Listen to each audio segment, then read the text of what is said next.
What's that? Oh, really? Right. People are like, nice try. Alright, have a good day.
So I can see some tipped over garbage cans down that way, and I just walked through campus and there were a bunch of tipped over garbage cans, and one of the ladies that I recognize who works on campus and at the student union, and there were police there talking to her, and this is at 4:30 in the morning just now. It's about 5 now. So I'm wondering if this is like, if they just caught a bunch of like hoodlum garbage tipper overs and this is the end of their crime spree. You realize that what you've done is a serious crime, don't you, son?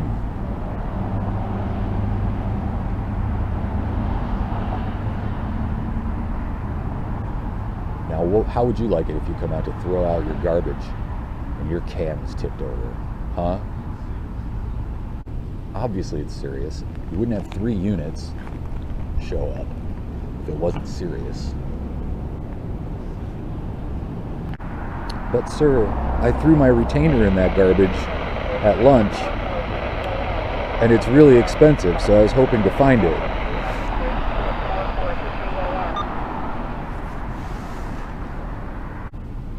And while we're at it, how about a time and temperature check?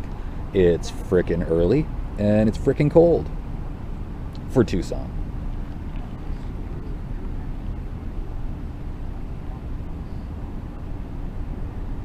Don't let the kid in the shorts fool you. It is not warm out.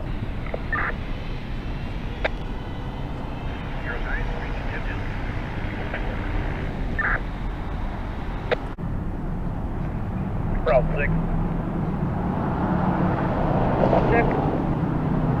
Yeah, ready on. How do I perform the plus? I don't remember.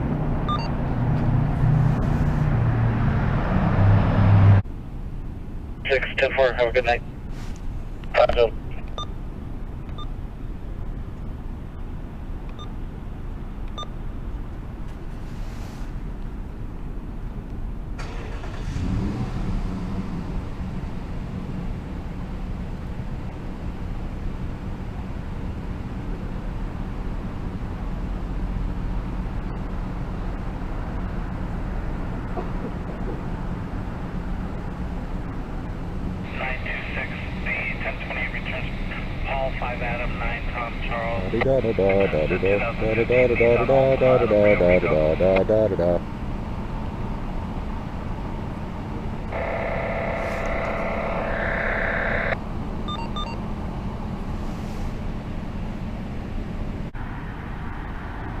Sway in room as the music starts. Coppers making the most of the dark. Oh, excuse me, sorry. They just really looked like they were at a high school dance for a moment there.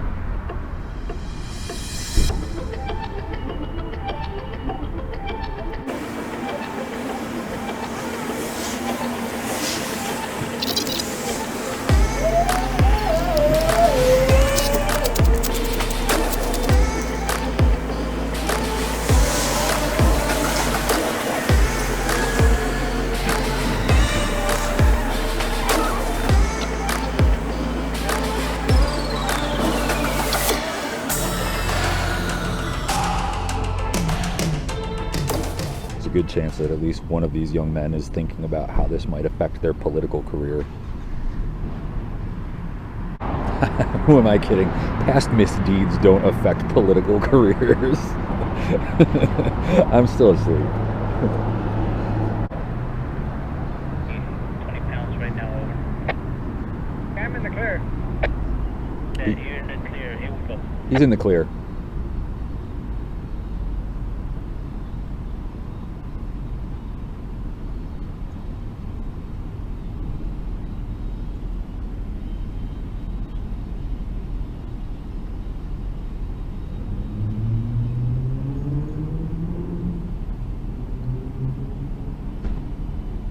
Henry Ocean Union, George Henry South, Ocean Run, Echo John Adam King, 10-1-0-3-1-1, Arizona.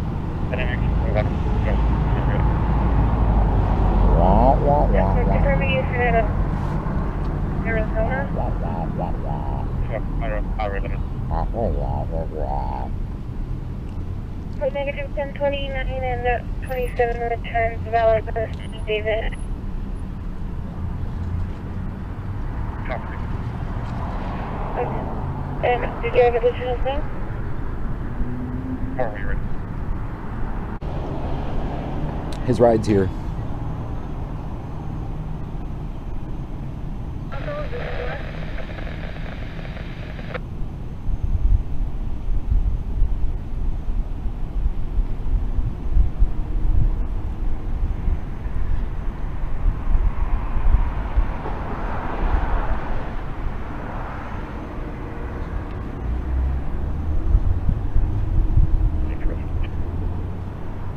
Pickle.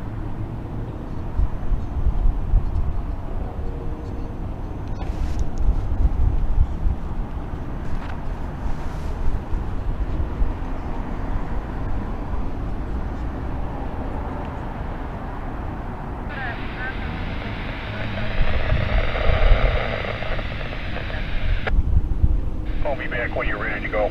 Okay, over. Well, that wasn't like a Wisconsin voice right there.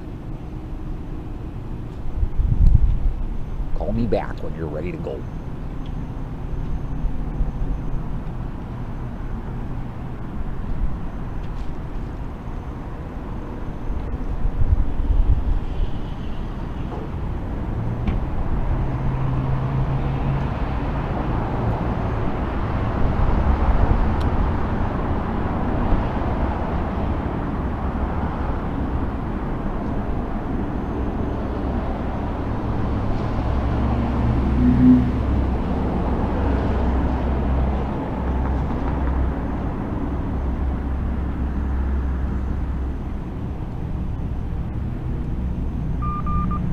And like I said, it's like 5 a.m., 5:30 maybe,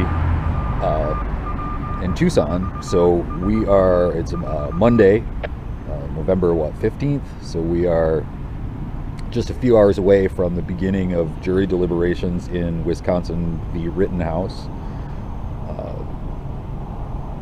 I personally have been watching those proceedings all day, every day, literally, like 8 hours a day of actual proceedings, and 4 more of breakdown and analysis by a variety of different people, including, shout outs, Nate the lawyer, and Rakita Law, Viva Fry and Robert Barnes, Legal Bites,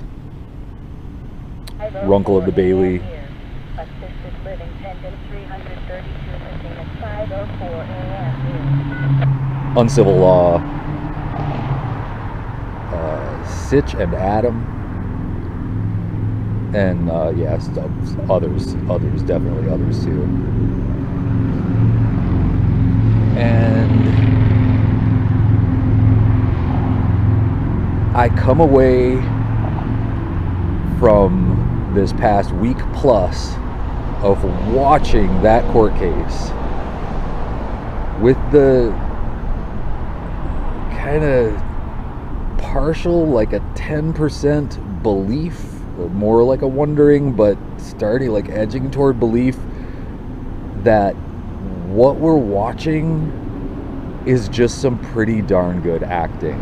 Not on Kyle's part, but on the part of the prosecution and the defense and the court. And that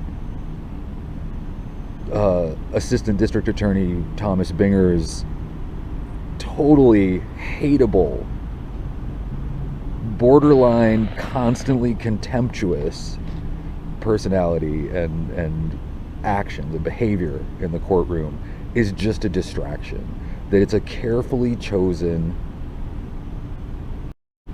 sleight of hand, sleight of behavior, I guess, to distract from the fact that we have the facts of what they're actually doing in that courtroom, introducing one single blurry, stabilized, enhanced, and frame averaged image to show the state's case. The state, who, quote Binger, frankly believes Mr. Huber is a hero, so isn't approaching it from the traditional correct place that a county or representative of the state prosecutor's office should be coming from, which is, our goal is to do justice.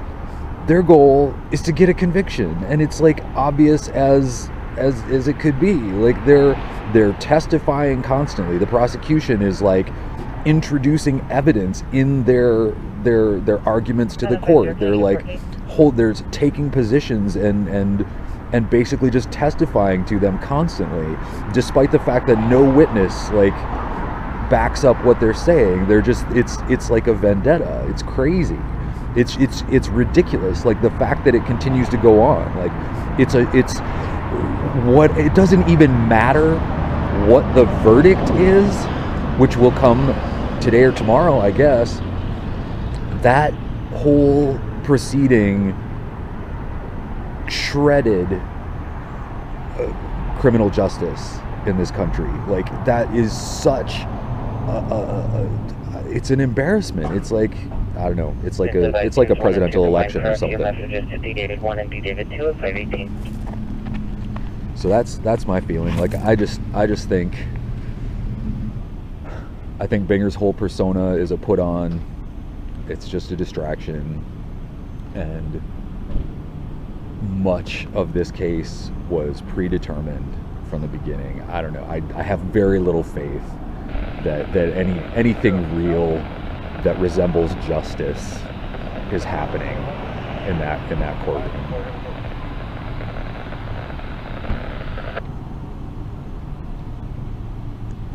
But I will still be watching.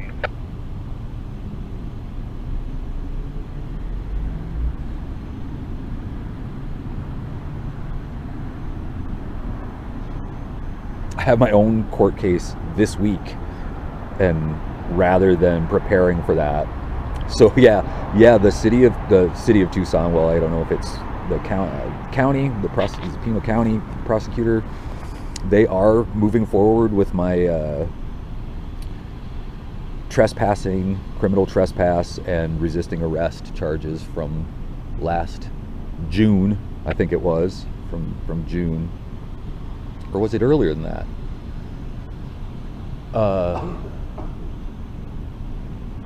And because I resisted arrest, I get a jury trial. But as I heard from the judge, after I went in on Friday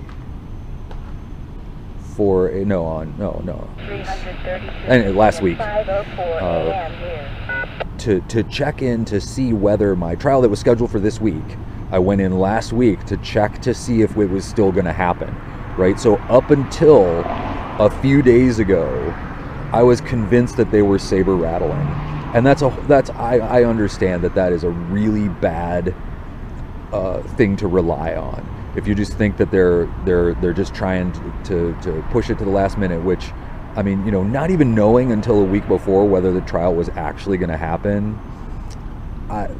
What is that, you know? Because I'll post some of the recordings of what the judge said. Letter 4 and Medic 4, breathing problem, 2056 West. Oh, these things take up a lot of our time, a lot of our day. You know, we'll just have to check in and see a week beforehand if we're going to even have this trial. And so I just thought I thought they were bluffing, and they're not. We're going to trial.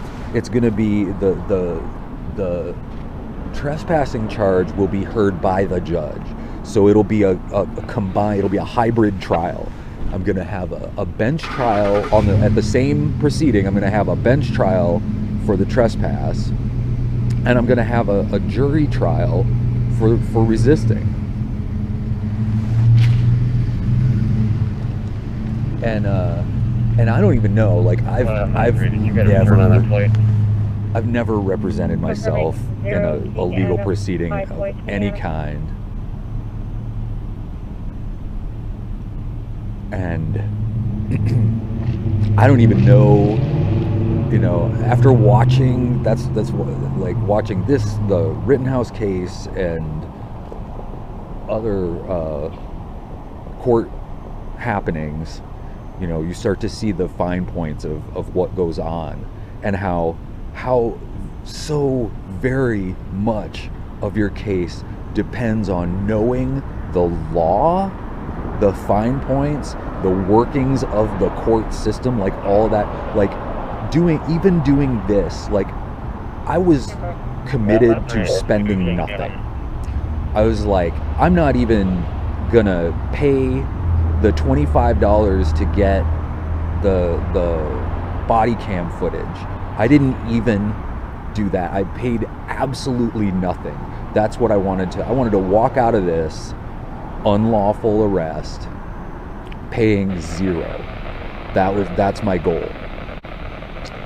And now I don't know if that's going to happen. I may well be convicted of resisting arrest this week, and then I will not pay 0. But I was never going to hire an attorney, and that's why I might lose. So that's what it's like. It's justice for money, you know. And on all of your everybody subjects, however, knows it. We only found 27s for Nolan and Shane. And they were both... Shane was code 4 on City George, but Nolan is expired as of 11/3 of this year. And that's out of Wisconsin. Wisconsin. That's so funny. One of these kids is from Wisconsin.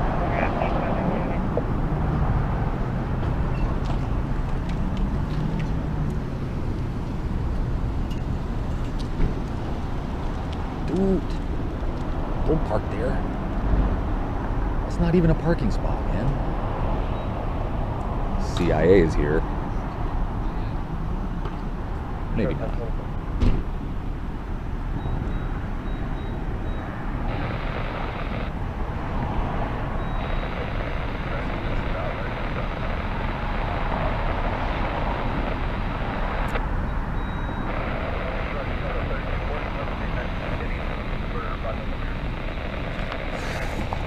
But yeah, it sure doesn't feel like justice through any step of the process, you know. We just noticed that you took the wrong bus. You were supposed to take 3130 today. You took the wrong bus. There's somebody out there running the route with somebody else's Suntran bus. Oops.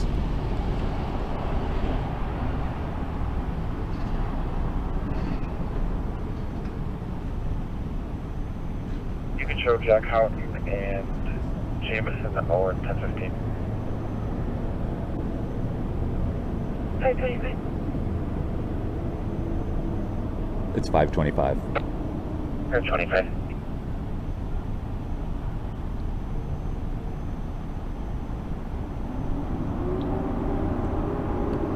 That was pretty cool right there, real time. See him talking into the mic, hear it coming out of the radio. I mean, there was like microseconds of delay on that.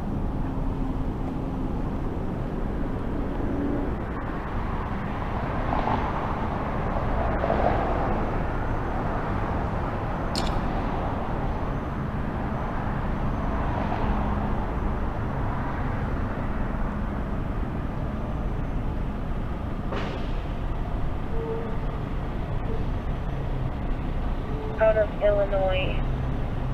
Do you have an OLN for Costa out of California? Nevada. 526. They crossed state lines. They crossed state lines. EJ quarters 526.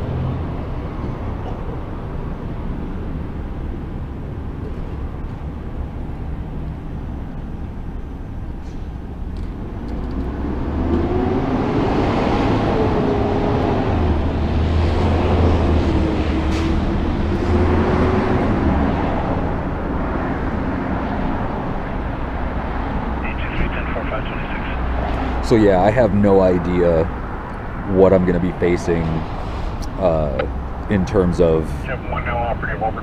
tricky little approaches. Whether I don't even know whether the jury is going to know whether I'm going to be able to be allowed to introduce the fact of the disposition of the bench trial, the trespassing charge. If you know, you would think, of course, you know, if you're there on resisting arrest, that the fact that you were found not guilty of the original charge would have some bearing on a jury trial for resisting. And we're talking like passive resisting, like saying, I will wait here calmly, you know. And so my whole approach is going to have to be, hey, jury, you know, you're here to make your community safer.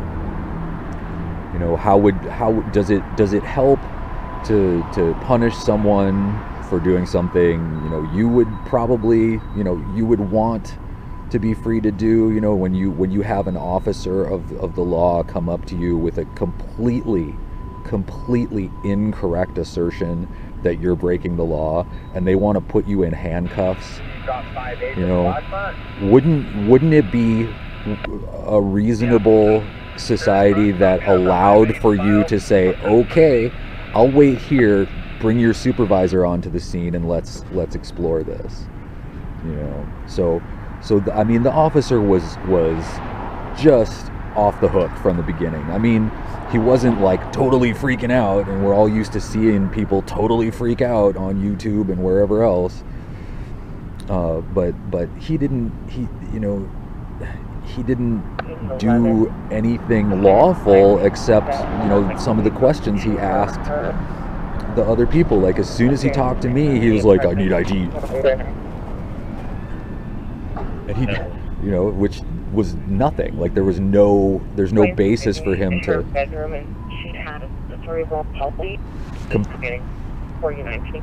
compel someone to produce an identity document on a trespassing for a trespass warning. I mean, and well, you know, by that point it was getting into criminal trespass after warning. But there's still, you know, even if he's arresting me for it, there's no show me ID. Like, that's just not even how the state law works. It's the state law that's been the way it has been for I don't know how long. And here's an officer just being like, you know how it is. It's like they're just pushing the whole idea, the narrative that police demand ID and you better present it.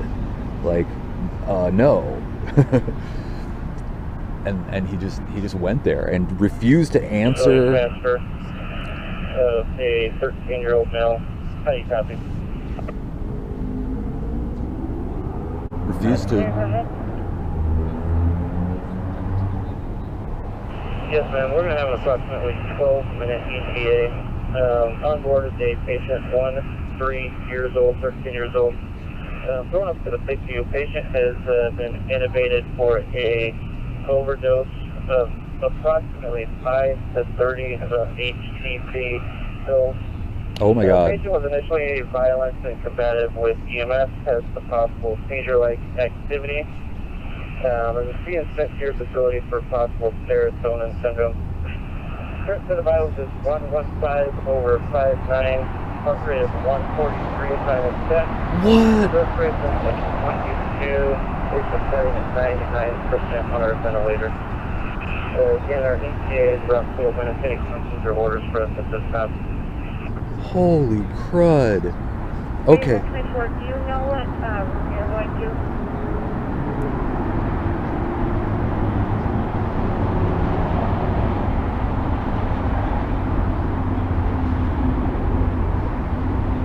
So there's a 13-year-old kid in an ambulance right now for a overdose on 5 to 30 HTC pills with a heart rate over 140 and a blood pressure 115 over like 59 or something.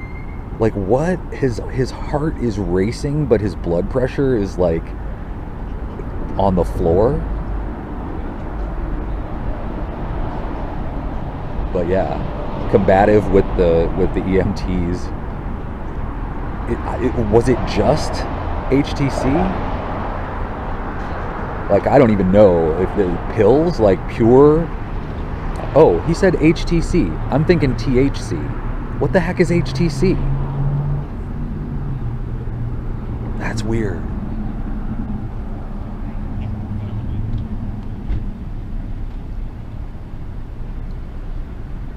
There is a whole lot of story going on here. Like, why are people talking so much? Said the guy who's been talking. But, you know, what do they have to... I'm Kenny. I can take that for the charge. 10-4 Charlie 3 copy, you can disregard. Charlie, Jack Austin, thank you. 532. Adam 11, FM station. 532. Getting them their Fusion Center profile pics.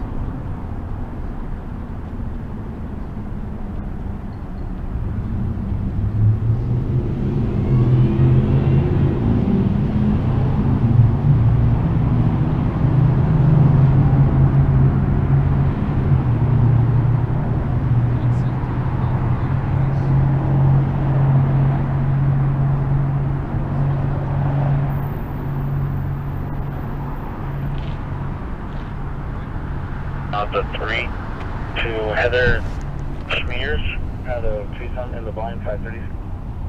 Damn, that's loud.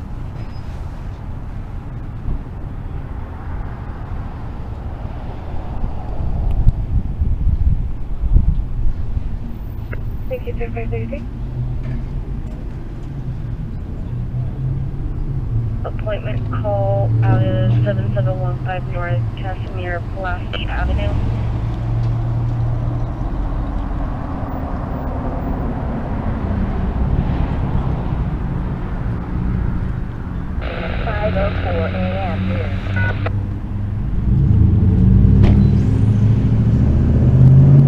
I think they're wrapping it up.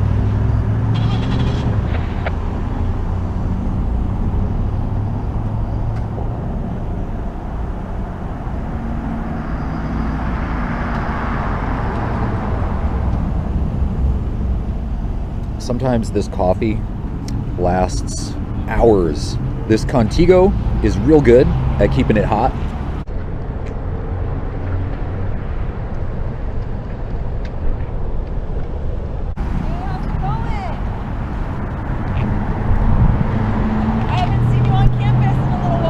Oh, yeah, I guess that's true. I feel like the last time I saw you was when that car made its way up on top of the curb. Yeah, how'd that go? It was bad. Oh, really? She took out the whole metal curb. Thank God nobody was sitting on that bench. Yeah, that would have been pretty bad. I wouldn't be alive right now, that's for sure. Holy. Yeah. Everything all right in this neighborhood today?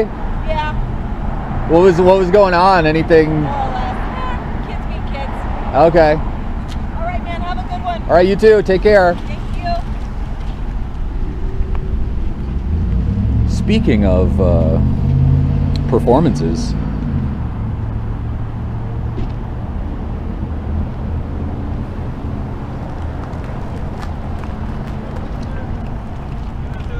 I appreciate you doing what you're doing in the distance, and I just appreciate you keeping your distance, watching us.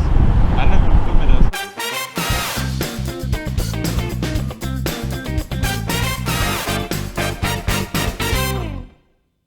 But I really appreciate that you're doing it in a safe distance from us. oh yeah, was there something unsafe about that scene there? It could have. So when we have people filming us, like in between us and the suspects, that's really unsafe. But where you are, that was perfect. So I just wanted to say thank you, because we have people that come right on our faces when we're trying to film. You know what I mean? Oh sure, I imagine that would be distracting. Oh yeah. But yeah, thank you though. Yeah, all right. Have a good day. Oh, I'm such a good boy.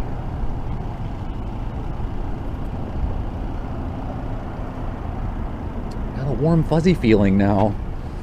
The police like me until they don't.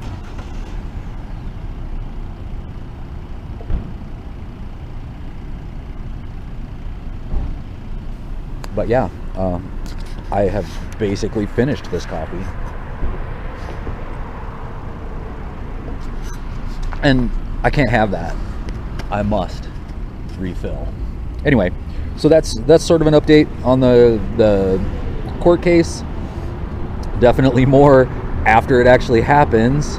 I mean, my court case update. I'm not trying to update the world on Rittenhouse. That's covered.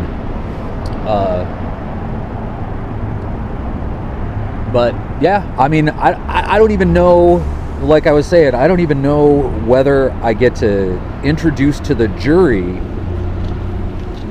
the fact that, and I assume that it's going to be a fact that I'm found not guilty on the trespassing charge.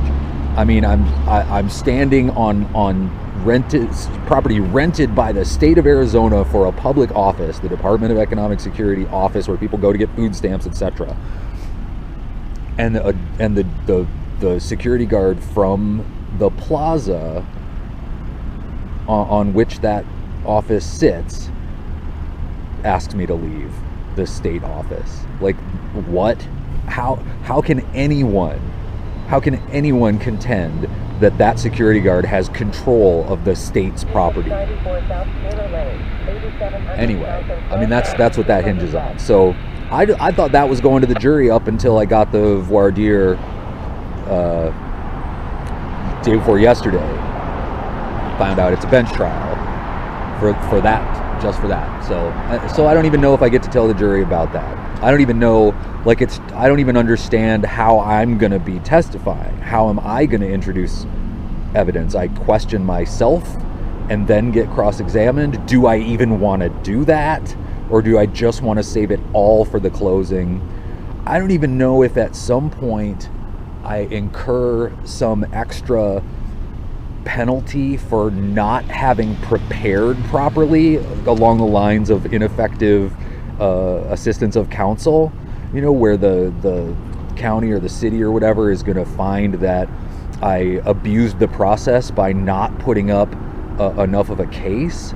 You know what I mean? I worry about that because I really am resting on closing arguments to the jury and just saying, look, this is your community. You're here to render justice as you see it. You're not a rubber stamp for some rote administrative process. If it was just a question of fact as to whether I broke this law, that was never in dispute.